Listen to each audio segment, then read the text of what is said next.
不过的出来，召唤苍生！老三，混多！元明辉，明启，神怒！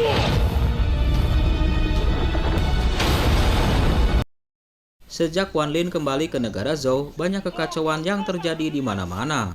Wan Lin pun menghancurkan akar spiritual serta membunuh satu persatu Nesken Soul dari klan Tang. Sontak saja, kota Tianyin pun berubah menjadi kacau. Seluruh kultivator pun dikumpulkan di kota Tianyin untuk memberantas para pemberontak. Di sebuah ruangan, nampak dua sosok, yang satu sedang berkultivasi dan yang lainnya sedang merasakan kecemasan. Di sela kecemasannya, Xiu Xiu pun berkata kepada Wang Zuo, "Suamiku, dengarkan kata ayah. Tuan Teng Jiu telah dibunuh oleh seseorang yang tidak dikenal." Wang Zuo pun tersenyum mendengar itu, lalu dia pun berkata, "Itu bukan urusanku. Saya lebih suka pembantaian ini terus dilanjutkan. Untuk memusnahkan seluruh keluarga Teng, bunuh sampai bersih tak tersisa," ucapnya.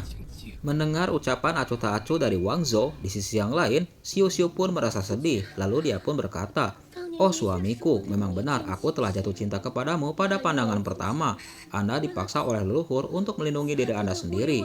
Anda harus melakukan budidaya ganda denganku. Tapi selama 200 tahun ini, saya selalu memperlakukan Anda dengan tulus," ucapnya. Mendengar nada kesedihan dari Xiu Xiu, untuk sejenak Wang Zuo pun meliriknya, namun dia tidak berkata apa-apa. Scene beralih ke tempat di mana dua ketua sedang berdiskusi tentang kekacauan di negara Zhou. Salah satu ketua pun berkata, Teng Jiu hanyalah orang yang baru memenuhi syarat. Seorang junior yang bahkan belum menghangatkan kursinya. Terbunuh begitu saja, tidak ada yang istimewa.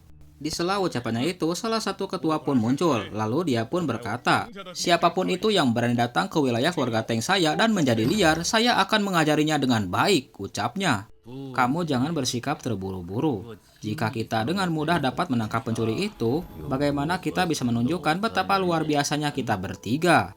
Lebih baik kita membunuh sekelompok ikan di kota Tianyin ini terlebih dahulu. Lalu kita bisa melaporkan prestasi kepada leluhur." Mendengar ucapan itu, serentak tiga tetua pun tertawa terbahak-bahak. Lalu salah satu ketua pun berkata, "Kamu sebenarnya hanya termotivasi oleh keuntungan." Di sela obrolan itu, tiba-tiba mereka semua merasakan fluktuasi energi yang sangat menakutkan. Sementara itu di atas langit, Wang Lin pun telah muncul dengan menunggangi monster serangga. Akhirnya Wang Lin pun sampai, lalu dia pun berkata dengan lantang, "Seluruh keluarga Teng masih belum berani untuk keluar," ucapnya. Wan Lin pun berusaha untuk menekan semua orang yang berada di tempat itu. Namun tiba-tiba tiga sosok ketua pun muncul di hadapannya. Mereka pun berkata, "Kami tiga bersaudara Teng ada di sini. Anda berani masuk dalam perangkap kami. Hari ini kamu bisa datang dan tidak bisa kembali," ucapnya. Melihat tiga ketua yang muncul di hadapannya, Wan Lin pun tidak ciut. "Ketiganya ada di sini. Itu bisa mengurangi sedikit masalah," ucapnya. Melihat arogansi dari Wan Lin, membuat salah satu ketua pun menjadi kesal. Lalu dia pun berusaha untuk menyerang Wang Lin. Sementara itu di tempat yang lain, Wang Lin pun meledek ketiganya. "Kalau tidak, kalian semua bisa menyerangku secara bersamaan," ucapnya. Sambil memandangi sosok Wang Lin, salah satu ketua pun berkata, "Pada saat itu kami bertiga bersaudara pertama kali memasuki ranah Nesken Soul. Tapi kami tersingkir dari 9 posisi keluarga Teng. Tahukah Anda bagaimana kami membalikkan keadaan dan memegang posisi selama ratusan tahun ini," ucapnya. Setelah ucapannya itu, tiba-tiba salah satu ketua pun mengeluarkan sebuah artipak. Artipak itu membentuk sebuah cawan yang membesar di hadapan semua orang. Dengan artipak berbentuk cawan, ketua itu pun berusaha untuk menangkap Wang Lin. Sementara itu di dalam cawan, Wang Lin pun merasakan ada energi pelahap jiwa di dalamnya. Segera Wang Lin pun membentuk sebuah segel untuk menghancurkan energi pelahap. Setelah segel dibuat, Wang Lin pun membentuk sebuah formasi untuk melindungi dirinya dari pelahap jiwa. Sementara itu di tempat yang lain, salah satu ketua pun mempersiapkan sebuah formasi pedang. Formasi pedang itu disebut formasi pedang meteor, memotong matahari di langit. Setelah formasi pedang itu selesai, ribuan pedang pun langsung melesat untuk menyerang Wan Lin yang berada di dalam cawan. Ribuan pedang meteor itu pun langsung menyerang Wang Lin dari segala arah. Menghadapi tekanan pelahap jiwa serta serangan ribuan pedang, membuat Wang Lin pun sedikit terluka. Melihat Wang Lin yang belum mati, membuat salah satu ketua pun menjadi murka, lalu dia pun melesat dan mengeluarkan sebuah artipak, yaitu palu Xuanming. Tiba-tiba palu Xuanming itu pun berubah menjadi besar. Dengan kekuatan palu raksasa, ketua itu pun berusaha untuk menghantamkan palu itu ke tempat Wang Lin berada. Akhirnya palu Xuanming itu pun menghantam cawan yang ditempati oleh Wang Lin. Seketika fluktuasi energi yang sangat kuat pun menyebar ke segala arah. Seluruh murid pun merasa bangga ketika melihat aksi dari ketiga ketua. Akhirnya ketiga ketua itu pun merasa lega karena bisa menghabisi Wang Lin. Salah satu ketua pun berkata, 3 artipak kami ditempa dari artipak kuno. Kamu seorang pencuri kecil yang terkena serangan ini tidaklah rugi untuk mendapatkan serangan dari kami. Mungkin jiwa dan raganya sudah hancur, ucap ketua itu sambil tertawa terbahak-bahak. Namun senyum dari ketua itu terhenti manakala dia mendengar suara Wang Lin yang masih hidup. Ketiga ketua itu pun nampak kaget ketika melihat getaran serta retakan di dalam cawan. Akhirnya retakan itu pun membesar dan membuat sebuah ledakan yang sangat kuat. Akibat ledakan itu membuat 3 ketua pun mundur. 3 ketua itu pun nampak shock ketika melihat sosok naga meliuk-liuk di atas langit yang ditunggangi oleh Wang Lin. Sementara itu di tempat yang lain, Wang Lin pun telah bersiap dengan bendera rohnya, lalu dia pun melesat untuk menyerang salah satu ketua. Tanpa perlawanan yang berarti, leher dari ketua itu pun dicengkram dengan mudahnya oleh Wang Lin. Setelah itu, Wang Lin pun menyerap energi roh dari tubuhnya. Kejadian itu tentunya membuat takut 2 ketua yang lainnya. Kedua ketua itu pun berusaha untuk melarikan diri. Namun alih-alih melarikan diri, ketua itu pun malah ditangkap oleh kekuatan guntur ilahi milik Wang Lin. Ketua itu pun nampak panik, tubuhnya tidak bisa bergerak karena dikurung oleh kekuatan guntur ilahi. Dalam ketakutannya, ketua itu pun berlutut. Senior, saya bersedia mengakui Anda sebagai tuan saya. Mulai sekarang, aku tidak akan pernah mengkhianatimu. Saya juga bersedia menawarkan darah jiwa saya sebagai jaminan, ucapnya. Namun ketua itu pun bertindak licik, dia pun mengeluarkan sebuah senjata rahasia untuk menyerang Wang Lin. Namun di tempat yang lain, Wang Lin pun mengetahui akal bulus dari ketua itu, lalu dia pun menyerang ketua itu dengan kekuatan guntur ilahinya. Setelah berhasil mengalahkan ketua kedua, Wang Lin pun tak lupa untuk mengambil jiwa rohnya. Melihat ketua ketiga dan ketua kedua telah dihabisi dengan mudahnya oleh Wang Lin, membuat ketua pertama pun menjadi ketakutan, lalu dia pun berusaha untuk melarikan diri.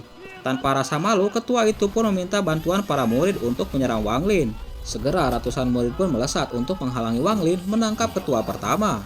Melihat beberapa orang berusaha menghalanginya untuk menangkap ketua pertama, Wang Lin pun menyerang mereka. Satu persatu dari mereka pun diserang oleh kekuatan guntur ilahi sehingga mereka pun terkapar. Lalu Xin pun beralih ke tempat Wang Zhou dan Xiu Xiu berada. Melihat kekacauan yang terjadi di luar, Xiu Xiu pun nampak panik, lalu dia pun bertanya kepada Wang Zhou. Suamiku, keributan di luar sepertinya semakin keras saja, ucapnya. Di sela kepanikannya, tiba-tiba Xiu Xiu pun melihat ayahnya yang terluka menghampirinya. Melihat ayahnya yang terluka, Xiu Xiu pun bergegas untuk menghampirinya. Sementara itu di tempat yang lain, Wang Zhou pun melihat keduanya dengan acuh tak acuh. Dalam kecemasannya, Xiu Xiu pun berkata, "Ayah, kehilangan begitu banyak esensi darah Nesken Soul. Kultivasi Anda akan segera menurun," ucapnya. Mendengarkan kecemasan putrinya, ketua pertama pun memerintahkan Xiu Xiu dan Bang Zhou agar segera pergi meninggalkan tempat itu. Dia pun berkata, "Segera tinggalkan negara bagian Zhou, dan pergilah sejauh mungkin," ucapnya. Ayah Xiu Xiu pun melihat sosok Wang Zhou yang acuh tak memperhatikan dirinya. Lalu dia pun berkata, "Saat keluarga Teng kami berkuasa, hidup dan matinya ada di tanganku." Melihat sosok Wang Zhou yang tidak mempedulikannya, di tempat yang lain ketua pertama pun bergumam dalam hatinya. "Tapi sekarang aku punya firasat buruk tentang ini. Jika Wang Zhou tidak mati, maka Xiu Xiu lah yang akan dalam bahaya," ucapnya. Segera dia pun berusaha ingin membunuh Wang Zhou, namun tiba-tiba sosok Xiu Xiu pun menghalanginya. Ketua pertama yang melihat putrinya menghalangi niatnya untuk membunuh Wang Zhou pun nampak kaget. Dia tidak menyangka kalau putrinya akan menghalangi niatnya. Di sisi yang lain, Xiu Xiu pun memelas meminta mohon ampunan kepada ayahnya agar tidak membunuh Wang Zhou. Untuk sejenak, ketua pertama pun terdiam, tidak bisa berbuat apa-apa. Lalu dia pun melihat sosok Wang Zhou di kejauhan. Dengan nada kesal, dia pun berkata kepada Wang Zhou, "Demi Xiu Xiuku, aku tidak akan membunuhmu," ucapnya. Setelah ucapannya itu, lalu dia pun memerintahkan Wang Zhou agar segera pergi meninggalkan tempat itu. Dia pun berkata, "Teng Xiu Xiu tidak ada hubungannya denganmu mulai saat ini," ucapnya. Setelah mendengar ancaman dari ayah mertuanya, Wang Zhou pun bangkit, lalu dia pun bergegas untuk meninggalkan keduanya. Melihat konflik di antara keduanya, Xiu Xiu pun berusaha untuk menghentikan suaminya agar segera kembali. Namun di tempat yang lain, ayah Xiu Xiu pun menatap keduanya dengan kemarahan. Dalam kemarahannya kepada Wang Zhou, akhirnya ketua pertama pun luluh akibat tindakan putrinya. Dengan lirih dia pun berkata, "Wang Zhou, keluarga Teng melakukan kesalahan terhadap seluruh klan Anda pada saat itu. Tapi aku masih berharap kamu tidak menyakiti Xiu Xiuku. Bagaimanapun tidak, kalian adalah pasangan suami istri," ucapnya. Melihat kesedihan dari ayahnya, Xiu pun berkata, "Ayah, Wang Zhou tidak akan melakukannya, dia tidak akan melakukannya," ucapnya. Akhirnya, ketua pertama pun merobek sebuah portal, lalu dia pun mengirimkan Xiu dan Wang Zhou ke sebuah tempat. Setelah berhasil mengirim Wang Zhou dan Xiu pergi, tiba-tiba tempat itu pun dihancurkan oleh Wang Lin. Dalam ketakutannya, ketua pertama pun melihat sosok Wang Lin yang melayang di atas langit. Ketua pertama pun berusaha untuk menghadapi Wang Lin dengan senjata pedangnya. Namun Wang Lin tidak memberi celah kepada ketua pertama untuk dapat melawannya. Tiba-tiba sebuah pedang darah raksasa pun muncul di atas langit. Dengan satu ucapan, ketua pertama pun diserang oleh Wang Lin dengan pedang raksasa. Sementara itu di tempat yang lain, ketua pertama pun harus meregang nyawa akibat diserang oleh kekuatan pedang raksasa milik Wang Lin. Tubuhnya terhempas lalu menabrak dinding. Seketika Wang Lin pun mengambil jiwa rohnya di dalam tubuh ketua pertama. Akhirnya satu persatu keluarga Teng pun dimusnahkan oleh Wang Lin. Lalu Xin pun beralih ke sebuah tempat di mana sosok Wang Zhou dan Xiu pun berada. Wang Zhou pun berkata, "Kamu harus segera pergi, mulai sekarang kita tidak ada lagi hubungan," ucapnya. Mendengar ucapan itu, Xiu pun nampak kaget, lalu dia pun menghampiri Wang Zhou. Namun di sisi yang lain, Wang Zhou pun tidak menghiraukan Xiu, sehingga Xiu pun bersedih. Dia tidak menyangka kalau setelah ditinggalkan oleh ayahnya, dia pun akan ditinggalkan oleh suaminya. Di tempat yang lain, Wang Zhou pun merasakan hal yang sama dengan Xiu. Sebenarnya dia tidak tega untuk meninggalkan Xiu sendirian. Bagaimanapun tidak, seperempat dari sisa hidupnya telah dijalaninya bersama istrinya. Dia pun mengingat setiap kasih sayang, bantuan, dan support dari istrinya itu. Akibatnya, Wang Zhou pun merasa bersalah kepada Xiu. Dia pun meneteskan kedua air matanya. Namun di sela lamunannya itu, tiba-tiba dia pun teringat akan ayahnya yang telah meninggal. Bukan hanya ayahnya saja, melainkan ibu, saudara, dan teman-temannya yang meninggalkannya. Untuk sejenak hidup Wang Zhou pun di dalam dilema antara menyelamatkan dan meninggalkannya. Sementara itu dia pun harus membalas dendam atas keluarganya, tapi dia pun harus memperhatikan istrinya. Akhirnya Wang Zhou pun memutuskan untuk kembali lagi ke sisi Xiu dan mengharapkan untuk dia menemaninya. Sementara itu di tempat yang lain, Xiu pun melangkah dengan tanpa kepastian. Dia pun tidak menyangka akan ditinggalkan oleh orang-orang tercintanya. Namun tiba-tiba dia pun terkejut manakala Wang Zhou menghampirinya. Dengan lirih Wang Zhou pun berkata, "Biarkanlah keluhan generasi sebelumnya berakhir di sini. Mari kita mulai lagi," ucapnya. Mendengar ucapan dari Wang Zhou membuat Xiu pun merasa bahagia, lalu dia pun tak kuasa untuk menahan rasa sedihnya. Dia pun menghampiri Wang Zhou. Segera keduanya pun saling berpelukan mengeluarkan isi hati mereka. Keduanya pun nampak bersedih, terutama Xiu. Dia tidak menyangka kalau Wang Zhou akan berubah pendirian. Di sisi yang lain, Wang Zhou pun nampak meminta maaf atas perlakuannya selama ini kepada istrinya itu. Di sela kesedihan mereka, tiba-tiba sosok Wang Ling pun muncul di hadapannya. Melihat sosok Wang Ling di hadapannya, Wang Zhou pun nampak terkejut. "Kamu adalah Wang Lin," ucapnya. Wang Zhou pun berusaha untuk melindungi istrinya. Dia pun berkata, "Aku seharusnya telah menebakmu. Hanya kamu yang bisa membalaskan dendam dari sekte kita," ucapnya. Di tempat yang lain, Wang Lin pun meminta maaf kepada Wang Zhou. Mendengar itu, Wang Zhou pun berkata dengan ketus, "Jika Anda mengatakan ini kepada saya saat itu, aku tidak pernah memaafkanmu," ucapnya. "Tapi sekarang, kami hanya memiliki satu musuh, yaitu keluarga Teng." "Ya, Teng Huanyuan, dia tidak akan lepas dariku," ucap Wang Lin. "Inti dari keluarga Teng telah dimusnahkan satu persatu olehku," ucapnya. Xiu pun nampak panik. Di sisi yang lain, Wang Lin pun menjelaskan kalau dirinya telah membunuh ayah Xiu atas perbuatannya.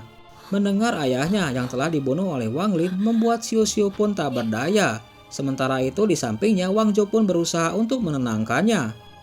Melihat itu, di sisi yang lain Wang Lin pun dengan dingin berkata, "Sudahlah, kalian pergi saja, tinggalkan negara Zhou," ucapnya. Setelah ucapannya itu, lalu Wang Ling pun bergegas untuk menunggangi monster serangga dan meninggalkan mereka berdua. Setelah kepergian Wang Lin, Wang Zhou pun berusaha untuk menenangkan hati istrinya.